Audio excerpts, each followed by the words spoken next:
J'ai créé la société Technosens en 2007. L'objectif, c'est de simplifier l'usage des équipements du quotidien.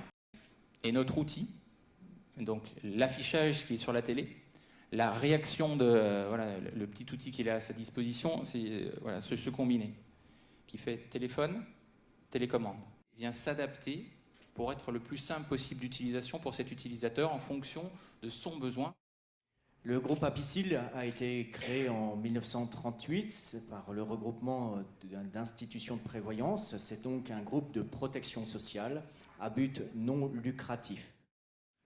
IBM est actif dans plein de domaines. On fait du hardware, on fait du software, mais on fait surtout des solutions qui ne sont pas simplement de l'informatique, mais qui sont de l'informatique appliquée aux industries.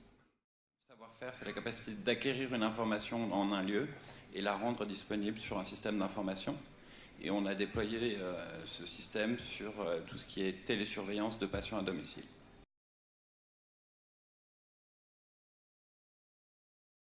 Le malade qui a une pathologie grave et lourde n'a pas du tout l'intention de payer pour se faire soigner.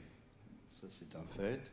Le deuxième point, c'est qu'à partir du moment où il doit payer, il se dit si je paye, si ce n'est pas pris en charge par la Sécu, c'est que ce n'est pas automatiquement quelque chose qui va être indispensable à mon état de santé. Et donc derrière la problématique de notre assurance maladie, qui est dans une situation préoccupante sur le plan financier, il y a la problématique de l'accessibilité aux soins et la problématique du financement. Moi, je suis très basique et pragmatique. Je dis quand on crée une activité, une entreprise, la première chose, c'est de savoir d'abord si on va pouvoir vendre. On peut faire plein de choses. Et ce qu'on fait en Allemagne, on peut le faire en France sans aucun problème. Il y a un besoin.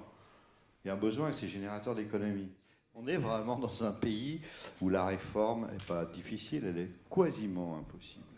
Un des enjeux, ce serait une forme de déréglementation qui pousserait une coopération un peu plus grande entre le privé et le public. Pas de déréglementation, je pense que dans la santé, quand il s'agit d'êtres humains malades, il faut quand même qu'il y ait une réglementation très stricte, mais de dérégulation.